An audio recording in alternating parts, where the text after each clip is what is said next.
Rain hammered the marble steps of the Grand Regency. Garrett Sullivan walked into the lobby in a worn coat, held out his card, and gave his name. Sophie looked around the room and asked him quietly, "Dad, are they really not going to let us in?" Vanessa Brooks looked him over from head to foot, then said it loud enough for the whole lobby to hear, "We don't shelter beggars here." She never checked the reservation. She never touched the card. She simply waved a hand, and security pushed them back out into the storm. 4 hours later, the chandeliers came on. The board lined up waiting for a founder none of them had ever seen. The first car door opened. The plane from Lisbon landed at 4 in the afternoon, and Garrett Sullivan did not call for a car. He carried one bag.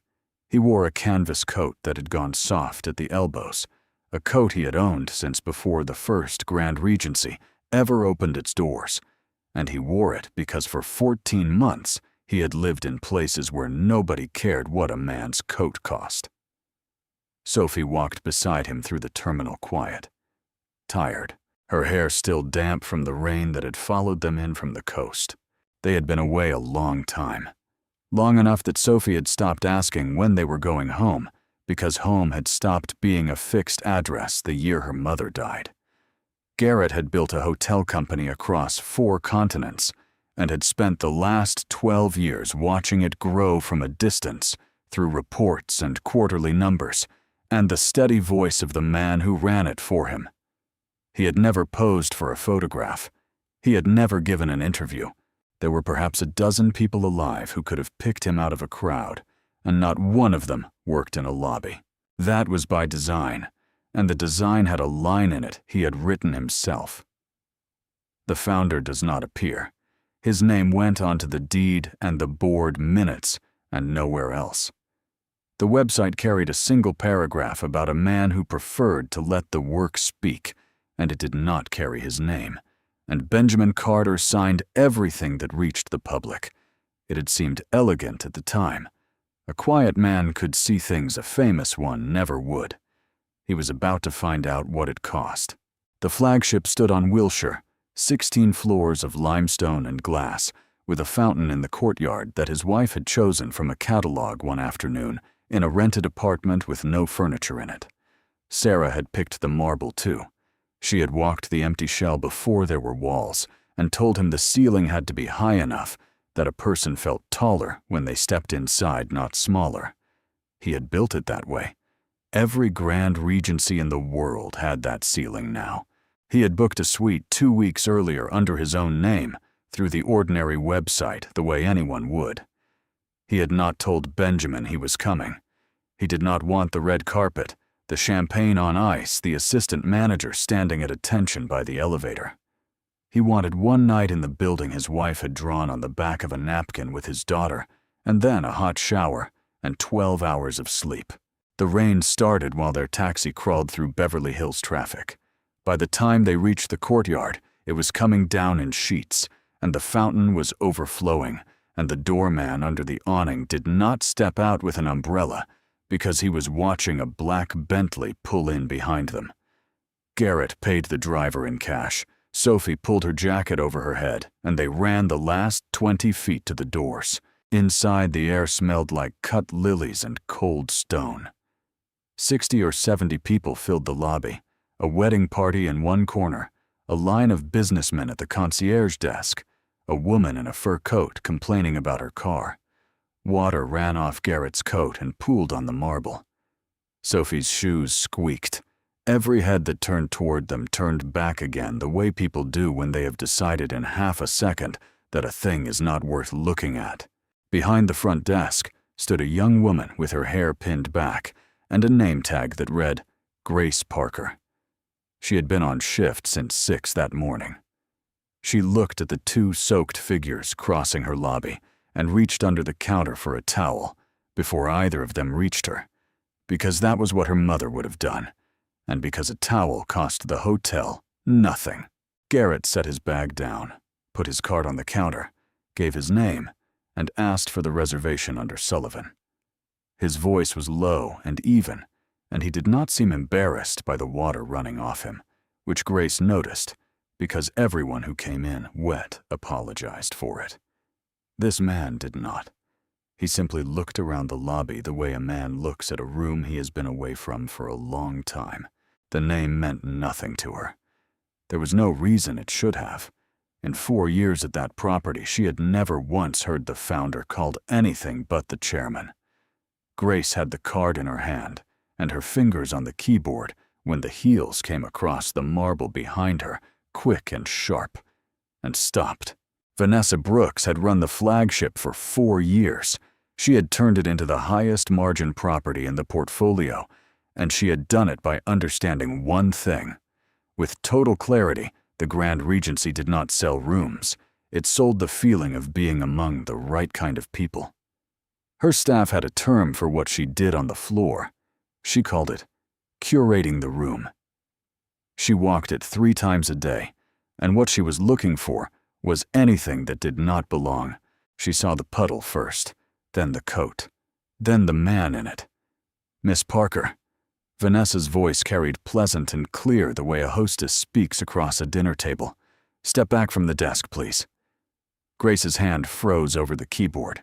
Garrett turned. Vanessa did not look at the card. She looked at the coat and the bag, and the water spreading toward the runner she had imported from Kashmir at a cost of $40,000, and she smiled the smile she used on people she was about to remove. "Sir, we've had a great deal of this lately," she said. "The rain drives everyone indoors. But this is not a shelter, and there's a public library 4 blocks east that stays open until 9.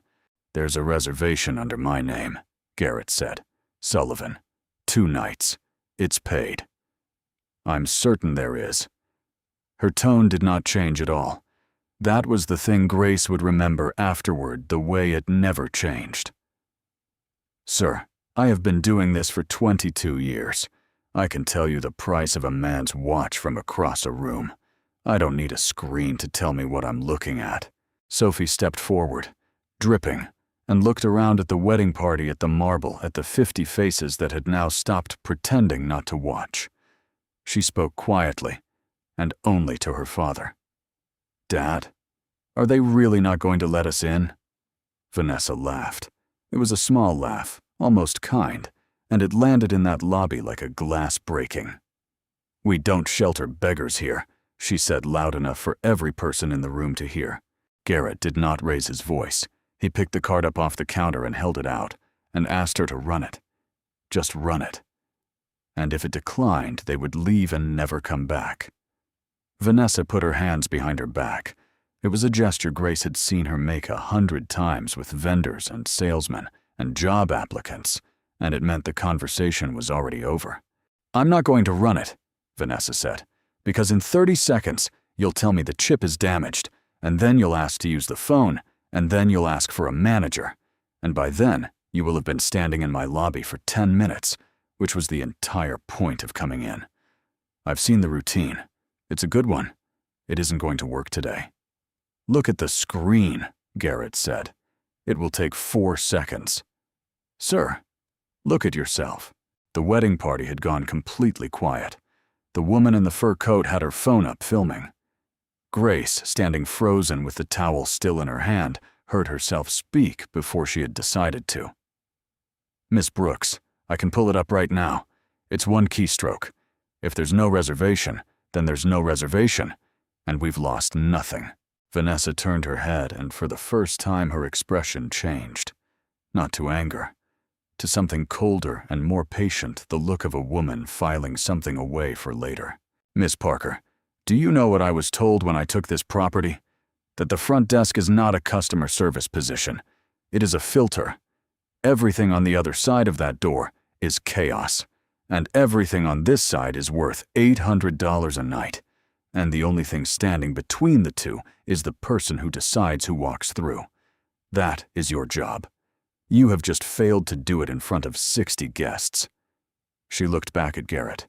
"Don't move. Either of you." She lifted 2 fingers, and 2 men in dark suits came off the wall by the elevators. Garrett tried once more. He said his name again, slowly. He recited the confirmation number, every digit of it from memory. He said he was not asking for a favor and had never in his life asked to be let into a building for free. He said the woman with him was his daughter, and that they had been traveling for 19 hours, and that all he wanted was the room he had already paid for. The security men took him by the arms. He did not fight them. That was the part the video would show later, the part that would be watched 4 million times before the week was out. He did not swing or shout or plant his feet. He let them turn him around, and he looked back over his shoulder at Vanessa Brooks, and what was on his face was not rage. It was something much worse for her, though she did not know it yet. It was the look of a man taking careful inventory. They walked him out through the brass doors and down the marble steps into the rain, and let go of him at the bottom on the sidewalk, past the awning, past the fountain, where the water was coming down hardest. His bag came out after him and landed on its side in a puddle.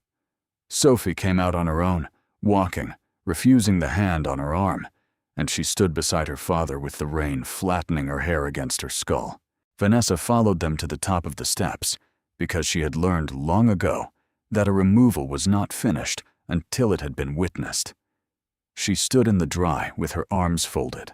"I'll say this once, so you understand it," she said down at him. "This is not about money. There are men who come in here with $200 in their pocket, and I take care of them because they belong. You do not belong, and no amount of standing in my fountain is going to change that. Class isn't something you can buy at the door. Now go." She turned and went back inside, and the brass doors swung shut behind her, and the lobby closed like a mouth. Behind the front desk, Grace Parker was still holding the towel. She looked at it, then at the doors, then set it down on the counter, and went back to her screen, because she needed this job more than she needed to be right. Her brother Caleb had a tuition bill due at the end of the month, and there was no version of the world in which she could pay it while unemployed. She typed the name into the reservation system anyway. Sullivan Garrett, Suite 1402. Confirmed. Paid in full. She stared at it for a long moment. Then she reached for the phone and stopped and put it back down, because she did not have a single number to call that would not end with Vanessa Brooks finding out who had called it. Across the street under the ledge of a closed bank, Garrett stood with the water running off the end of his nose and his phone in his hand. The screen was wet. He wiped it on the inside of his coat, which was also wet, and it took him 3 tries to unlock it. Sophie watched him. "Dad, we can go to another hotel. There's one on the corner." "I know. So let's go. In a minute." He found the number and pressed it, and it rang twice. Benjamin Carter was on the 405 when the name came up on his dashboard, and he pulled onto the shoulder before he answered it, because Garrett Sullivan called him perhaps 4 times a year, and never once about anything small. "Garrett." "I'm outside the flagship." Benjamin's voice went carefully flat. "You're in the country." "I'm outside the flagship," Garrett said again. "Standing in the rain because your general manager had me thrown out of the lobby 6 minutes ago. She called me a beggar. She said it in front of 60 people. She wouldn't run my card, and she wouldn't look at the reservation." The rain filled the silence on the line. My daughter asked her if we were really not allowed in. She laughed. "Garrett." Benjamin had already put the car back into gear. "I'm 20 minutes out. I will fire her tonight. I'll do it on the phone in 90 seconds. I'll have her out of the building before you're dry, and I will personally—" "No. No. If you fire her tonight," Garrett said. "She goes home and tells herself she was unlucky. She tells herself she picked the wrong man out of a lobby, and that if it had been anybody else, she'd have been right, and she'd be sitting in her office now with her feet up. And she will get another job in another lobby in 6 weeks and do this to somebody who has nobody to call." He shifted the phone to his other hand. "I don't want her fired, Benjamin. I want her to see it." The line was quiet for a moment. "What do you want me to do?" Benjamin said. "Call the board, all 12 of them, tonight." "Tonight, Garrett, it's 6:15. Half of them are at dinner. Then they'll leave dinner. Tell them the founder is coming in, and every one of them will be in that lobby by 10 o'clock, or they will read about the reason in the morning. Don't tell them what happened. Don't tell anyone in that building that I called you." He looked back across the street at the light spilling from the brass doors at the fountain at his wife's ceiling, glowing gold behind the glass. "Tell them to line up. Tell them the chairman wants to be received properly." Benjamin exhaled. "And Vanessa." "Vanessa is the general manager of the flagship," Garrett said. "She will be standing at the front of that line." He hung up and put the phone away.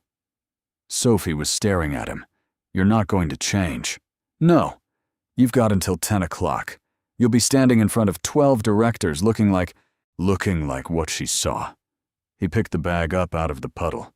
"If I walk in there in a suit, the story is that a rich man was insulted, and a rich man got even, and every one of them will nod and go home, and nothing will change. I want them to see exactly what she was looking at. I want them to look at this coat and understand that this is all it took. This coat and nothing else." He walked her to a coffee shop on the corner and sat with her for 3 hours while his coat dried on the back of a chair and the rain kept coming down, and neither of them said very much. At 9:30, he put the coat back on and went out and stood in the courtyard of a hotel he was not allowed inside until it was soaked through again. By 10 o'clock, the flagship lobby had been emptied of guests and rearranged into something that looked less like a hotel than a receiving hall. Vanessa Brooks had done it herself in 90 minutes. She had the wedding party moved to the terrace, the fountain lights turned up, fresh lilies brought in at 3 times the standard rate, and a runner of white carpet laid from the brass doors to the elevators, because the call from corporate had used a word she had not heard in 4 years of running this property: founder. The staff had a running joke that he did not exist, that Benjamin Carter had invented him for the investor decks. Vanessa had never found the joke funny. She had built her entire career on the theory that the people at the top of the world have a look, and a founder who refused to be seen offended her, the way an unfinished sentence would. The directors arrived in pairs, 12 of them in black tie and cashmere, and she greeted everyone by name and by title. She had memorized all of it. She had been memorizing it for years. Miss Brooks. A silver-haired man named Walter Hale, who had sat on the board since the second property opened, looked around the lobby with something close to alarm. "This is a great deal of ceremony for a man who has spent 12 years avoiding exactly this. With respect, sir, a man who has been away that long deserves to come home to something." Vanessa smoothed the front of her jacket. "This property runs at 91% occupancy and the highest margin in the portfolio. I would like him to see why." Grace Parker stood at the far end of the line with the rest of the desk staff, hands folded, and she had not spoken in 3 hours. The reservation was still open on her terminal. She had not closed it. Caleb's tuition bill sat in her bag in an envelope she had not opened, and she was aware in a way she did not like of exactly how much her silence was worth. Benjamin Carter came through the doors at 9:50. He did not stop to be greeted. He walked the length of the white carpet without looking at it, took his place at the head of the line, and stood there with his hands in his pockets, and every director in the room read something in his face and stopped talking. Vanessa took her place at the front. She was, after all, the general manager. Walter Hale asked her only to fill the silence whether the evening had been quiet. Quiet enough. Vanessa's eyes stayed on the doors. "We had a small incident earlier. A vagrant came in off the street with a woman working the reservation trick.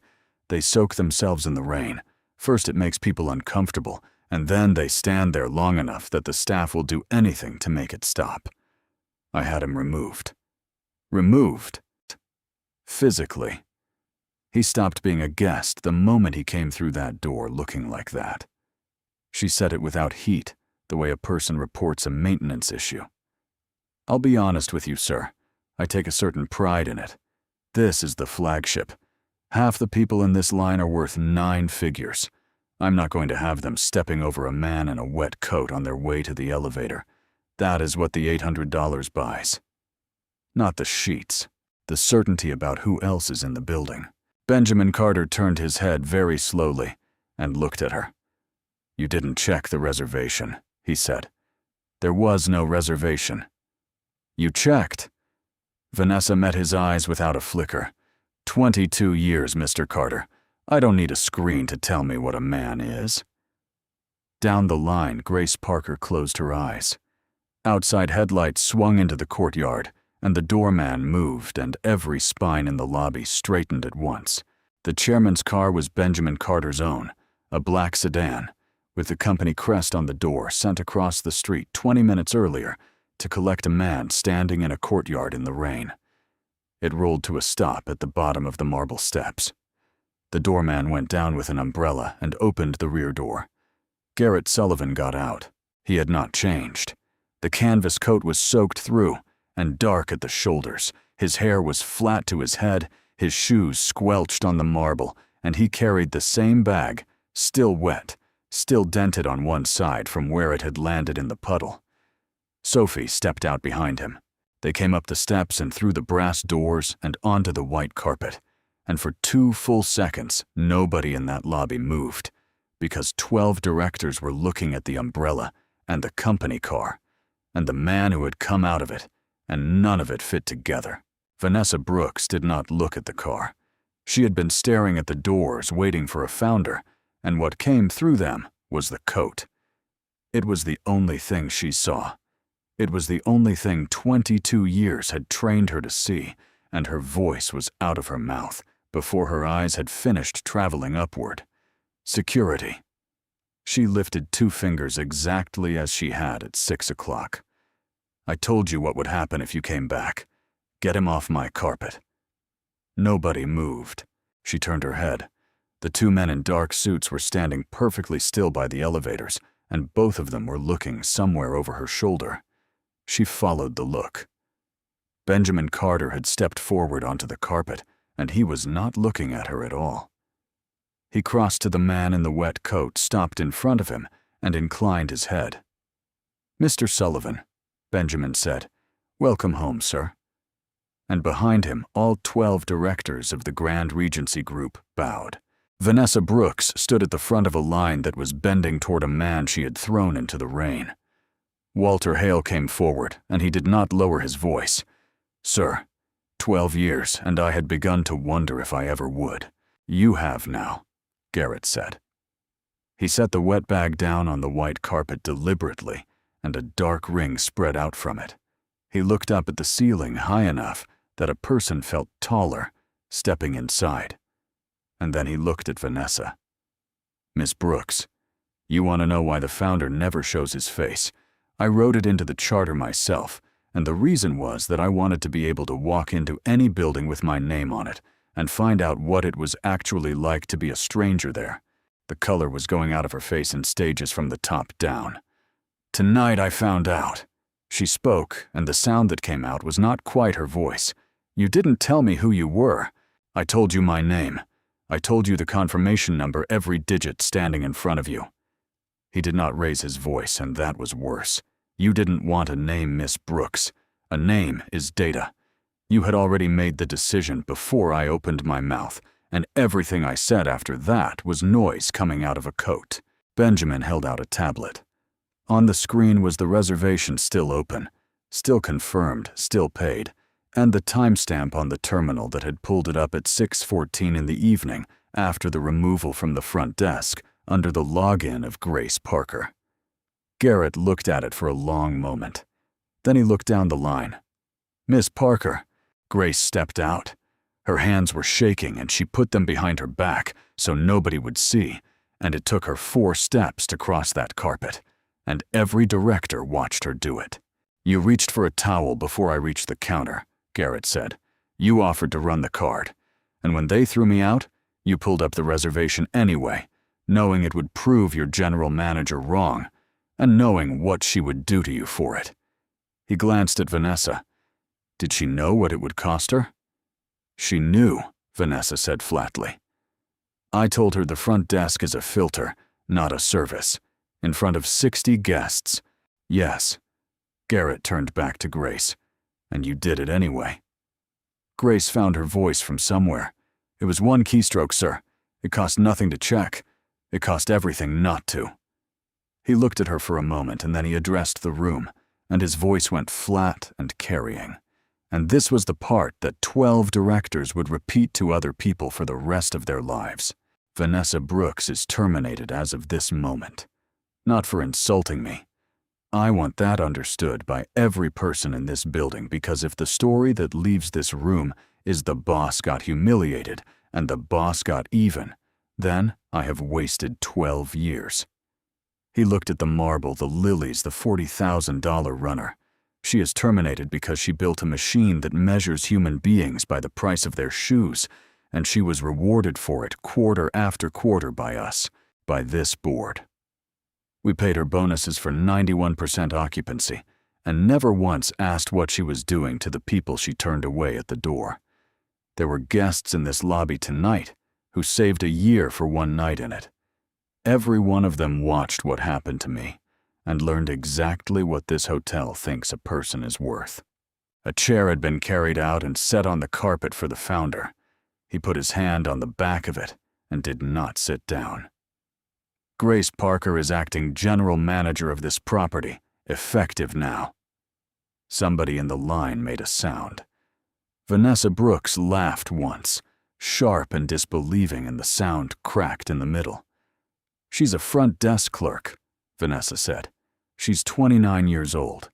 She has never run a shift schedule in her life. She checked, Garrett said. That's the whole job. Everything else can be taught. Security came for her at last. She did not fight them either.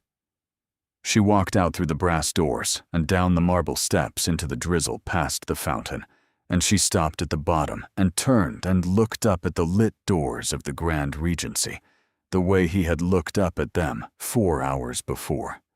She was taking inventory too. She had grown up 11 miles from that lobby in a 2-bedroom rental with a leaking roof, and she had spent her adolescence being looked through by people who were dressed better than she was. She had not become cruel by accident. She had built herself piece by piece, the diction, the shoes, the 22 years precisely, so that nobody would ever again look at her and see where she had come from. And when a man walked into her lobby, dripping and worn and asking to be let in, what she saw was not a beggar. She saw herself, and she threw it into the street. She sat in her car in the parking structure for 40 minutes. Then she made a call. Damian Foster ran the Meridian Group, which had lost the Coastal Ridge bid to Grand Regency 8 months earlier by a margin of $6 million and had never gotten over it. Coastal Ridge was 2,000 acres of protected shoreline and a $2.4 billion eco-resort. And the entire proposal, the environmental variances, the land trust agreements, the financing structure existed as a single master file held in the physical archive on the 9th floor of the flagship, because that was where the company had kept its records since before it had a corporate tower, and because nobody had ever bothered to move them. Vanessa Brooks had been responsible for securing that room for 4 years. Vanessa, Damian's voice came through smooth and unsurprised. I heard. Half the industry heard. A general manager fired in front of the entire board is not a quiet event. The archive door on 9 isn't on the badge system, she said. Nobody has changed the physical locks in 6 years. It still runs on a brass key, and I never turned mine in tonight because nobody asked me for it. And what would I do with a key? You wouldn't. I would. She watched the rain slide down the windshield. Coastal Ridge, the master file, all of it. Damian Foster was quiet for a while. Name a number, he said. She came back on the 3rd night at 11:20, and she came through the front doors. And this was the thing Grace Parker would think about for a long time afterward. Nobody stopped her. She wore a charcoal suit that cost more than a night in the presidential suite. She wore heels. She crossed that marble as if she owned it, and the night doorman held the door for her, and the bellman nodded, and 2 people at the concierge desk stepped out of her way. Not one person asked to see a room key. She had been fired in front of the entire board 2 nights earlier, and by then, the video had been watched 4 million times, and her face was on every screen in the country, and she still walked into that building without breaking stride, for the same reason Garrett Sullivan had been dragged out of it. The coat. It was always only the coat. Grace Parker was still in the building because she had been in the building every night since the promotion, 17 hours a day, learning a job she had never been trained for, while 140 employees waited to see her fail.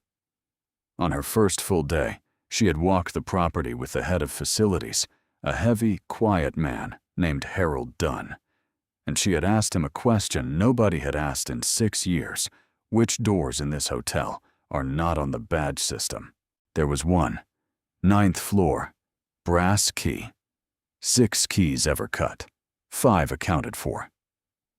So on her second night, she had the cylinder replaced. She did it after midnight with a locksmith she paid out of petty cash and a work order she wrote by hand, and she did not enter it into the system, and she told nobody. A new cylinder comes with 2 keys. She kept one in her pocket. The next morning she gave the other to Harold Dunn with a single instruction. If I am ever in that room and the door is locked, you don't call anyone. You bring this straight to Mr. Sullivan. She had not slept more than 4 hours in 3 days, and she could not have said at that point whether she was being careful or paranoid. At 11:41 she came up the 9th floor corridor and saw the archive door standing open and the light on inside, and a woman in a charcoal suit at the terminal with a drive in her hand. Grace stepped into the room. Vanessa turned, and she was not startled at all. She looked Grace up and down, the suit off the rack, the flat shoes, the badge, and she smiled the way she had smiled at a man in the rain. "The clerk," she said. Then she crossed the room and pushed the door shut, and her hand went into Grace's jacket pocket and came out with the brass key before Grace had finished turning around. She threw the deadbolt. It was the deadbolt Grace had installed herself, the one that needed the new key from either side, and it was in Vanessa's fist now. "Now," Vanessa said, "let's talk about what you're going to give me." Downstairs, Harold Dunn saw the 9th floor stairwell door standing open at 11:52, and by 11:58, Garrett Sullivan was in that corridor with 4 men from security and a fire axe, and the door did not move. The badge system showed nothing. The master override showed nothing. The facility's schematic on the tablet in his hand showed a cylinder that had been decommissioned 6 years ago and a lock that, according to every record the Grand Regency Group possessed, did not exist. Garrett put his hand flat against the archive door. On the other side of it was a woman he had promoted 2 nights ago, alone in a windowless room, with the only person alive who had a reason to destroy her, and every file that 2,000 acres of coastline and 12 years of his life depended on. And there was no key. Inside the archive, the air was cold and dry, and smelled of paper and machine heat. Vanessa Brooks put the brass key in her jacket pocket and sat on the edge of the terminal desk, unhurried because she had done the arithmetic in the parking structure 2 nights ago and the arithmetic had not changed. "You have 2 choices," she said. "You give me the vault code, I take the master file, and I walk out of here in 10 minutes. Or you don't, and I sit in this room until somebody cuts through that door, and when they do, I tell them the new general manager let me in." Grace Parker stood with her back to the shelving and did not move. "Nobody will believe that," she said. "Won't they?" Vanessa's voice stayed pleasant. 3 days ago, you were making $18 an hour behind a desk. Then a man in a wet coat looked at you for 40 seconds and handed you a property that turns over $300 million a year. Do you have any idea what the staff in this building are saying about how that happened? Do you know what the board is saying? Because I do. I made calls." She tilted her head. "The only question anyone is asking is what he saw in you, and I am the only person alive who can answer it in a way that ends you." "You'd be lying." "Yes," Vanessa said. "That has never been the obstacle you think it is." Grace looked at the door. Somewhere on the other side of it, She could hear a voice she recognized giving orders, and the flat metal sound of something swinging against the frame, and nothing giving. "You didn't come here for the file," she said. "You could have sold what you know about this building to Damien Foster over the phone. You came back through the front doors in a suit so that 100 people would watch you cross that lobby, and not one of them would stop you." She met the older woman's eyes. "You wanted to prove he was wrong. You wanted to prove it still works." "It does still work," Vanessa said. "It worked tonight. It'll work tomorrow. Garrett Sullivan can fire one general manager and make a speech to 12 men in black tie, and nothing changes because every one of those men would have walked past him in the rain too." She came off the desk. "The code, Miss Parker." Grace gave her the code. She said the 8 digits slowly and clearly, and Vanessa typed them, and the vault drawer released with a soft mechanical breath, and inside it, on a single drive in a padded case, sat the Coastal Ridge master file. 2,000 acres. $2.4 billion. Everything the Meridian Group had lost by 6 million and never gotten over. Vanessa picked it up. For a moment, there was something in her face that was almost hunger. "You gave that up fast," she said. "I did." "Why?"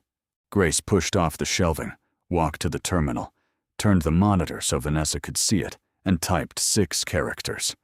A directory came up. "Coastal Ridge Master Migration Log." "Because there is nothing on it," Grace said. "The file left this building the night before last. Every asset, every variance, every signature page, transferred to the corporate vault downtown at 2:14 in the morning.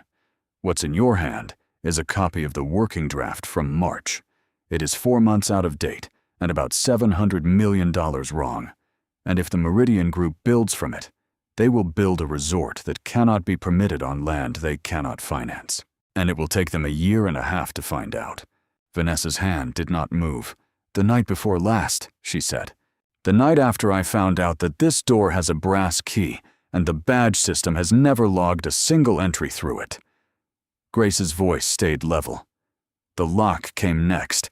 I replaced the cylinder with a work order I wrote by hand. I did not put it in the system, and I did not tell the board, and I did not tell Mr. Sullivan.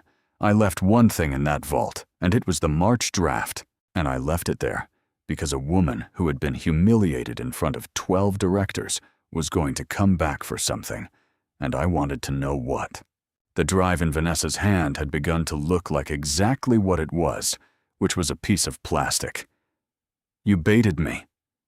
You baited yourself." Grace did not raise her voice. "I opened one door and left one thing behind it. Everything else you did. The suit, the heels, walking through my lobby at 20 past 11 at night, as if nobody would dare ask you for a room key." She held Vanessa's eyes, and nobody did. "You were right about that. That is the part I have to fix. You are 29 years old. You keep saying that. Because it is the only thing about you that makes any sense," Vanessa said. And for the first time the pleasantness came apart, and what was underneath it was raw. "I gave that company 6 years. I raised the margin at this property 11 points. I learned the diction. I learned the names. I learned to price a watch across a room. I built myself out of nothing, so that nobody would ever look at me the way—" She stopped. "Say it," Grace said. Vanessa did not. "You saw yourself in him." Grace's voice went quiet, and it was not cruel. "In the coat, in the wet shoes, in a man standing on marble that wasn't his. That is why you didn't simply turn him away. You had him dragged out, and then you followed him to the top of the steps to watch. Nobody does that to a stranger. You only do that to something you are trying to get out of the building for the second time." Vanessa Brooks stood in a windowless room with a worthless drive in her hand and said nothing at all. Behind her, the archive door opened. 6 keys had ever been cut for that lock. 5 had been accounted for. The 6th had been in Vanessa's pocket for 2 nights, but the cylinder in that door was not the old one. It was the one Grace had installed after midnight with a locksmith paid out of petty cash, and a new cylinder comes with 2 keys, and the second one had been in Harold Dunn's hand since the following morning. It took him 19 minutes to find it in his truck. Garrett Sullivan came through the door with 4 men from security behind him, and he did not look at Vanessa first. He looked at Grace, and he looked at her for a long moment, and something in his shoulders came down. Then he turned. "Miss Brooks." She still had the drive. She held it up almost absently, as though it might still be worth something. "That terminal you are standing next to has recorded audio since the year it was installed, because it is a document archive, and every entry to this room is logged," Garrett said. "The last 11 minutes of your life are on a server I own. The police are in my lobby, and Damien Foster's counsel has been sitting on a bid protest for 8 months, which means every call between the 2 of you is going to be read out loud by somebody in a courtroom." He nodded at her hand. "You may keep the drive. It is worthless. That was the point." The plastic case came down slowly. "You knew," Vanessa said. "You knew, and you let her stand in a locked room with me." "No." Garrett's voice was flat. "I did not know about the lock, or the March draft, or the second key. Standing on the other side of that door with an axe in my hand is the closest I have come to losing everything since my wife died. She did this alone. She did it in her 3rd day without telling me, because she was right. And I was still standing in the rain feeling sorry for myself." He looked at Grace. "That is the difference between us, Miss Brooks. I wanted to be seen. She wanted the thing done. They took Vanessa Brooks out through the service corridor because Grace asked them to, and Garrett looked at her when she said it. 'She humiliated you in front of 60 people,' he said. 'Yes.' Grace picked up her jacket. 'And I am not going to run this hotel by deciding who deserves to be dragged through a lobby. That was the whole point, sir. That was the entire point.' Garrett Sullivan looked at her, and then he stepped aside and let her go through the door first. Damien Foster was arrested 12 days later. The Meridian Group's counterbid $6 million of resentment and 4 years of patience collapsed in a single afternoon of subpoenas, and the shoreline that 2,000 acres had been fought over since the spring belonged to the Grand Regency Group uncontested. The board met on the first Monday of the following month. Walter Hale made the motion himself, and it carried without a vote against. Grace Parker was confirmed as general manager of the flagship, not acting, not interim. She stood in front of 12 directors and did not thank them. She put a document on the table instead, 40 pages, and she told them that over the previous 4 years, this property had turned away 2,906 people at the door. "You will want to know where that number came from," she said, "because it is not in any report you have ever received. There is no report. Not one of those refusals was logged, reviewed, or questioned by anybody. I got it by pulling 4 years of lobby footage and matching it against the reservation system, and it took me and 2 night auditors 6 weeks. Nobody in the history of this company had ever counted. So I counted." She let that sit. "Every quarter you paid a bonus for that number. So did the board before you and the one before that. It is not a woman, ladies and gentlemen. It is a machine. We built it, and it will grow another Vanessa Brooks inside a year if we do not take it apart." The board took it apart. What replaced it never got a name that Grace was willing to use. Inside the company, it was simply the standing rule check first. Every property, every desk, every shift. Run the card. Look at the screen. The reservation is either there or it is not. The coat has nothing to do with it, and a clerk who removes a guest without checking is gone the same night. It cost the flagship 4 points of margin in the first year. By the third, occupancy was higher than it had ever been under Vanessa Brooks. Caleb Parker's tuition bill, the one in the unopened envelope, was paid in full by a foundation Garrett had established in his wife's name years earlier, and never once publicized. He did not tell Grace. She found out from the registrar. She came into his office with the letter in her hand and stood in the doorway a while without saying anything, and he did not look up from his desk. He would have gotten it anyway, Garrett said finally. There is a committee. I don't sit on it. You endowed it. Yes, you endowed it. And you let 140 employees believe the founder didn't exist. Grace put the letter down. Sir, why did you never let anyone see you? Garrett sat back in his chair.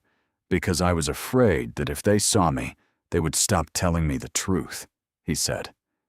And then I stood in my own lobby in a coat and found out that nobody had told me the truth in 12 years anyway. The eco-resort opened in the spring on protected shoreline, with an easement returning 400 acres to the land trust in perpetuity. It was the most profitable single property the company had ever built. The industry papers called it a new model. What they meant was that the numbers worked, and the numbers working had always been the only argument that changed anything in that business. Garrett walked it with Grace 2 days before the opening along a boardwalk that ran out over the marsh grass toward the water. He had not talked about Sarah in 12 years.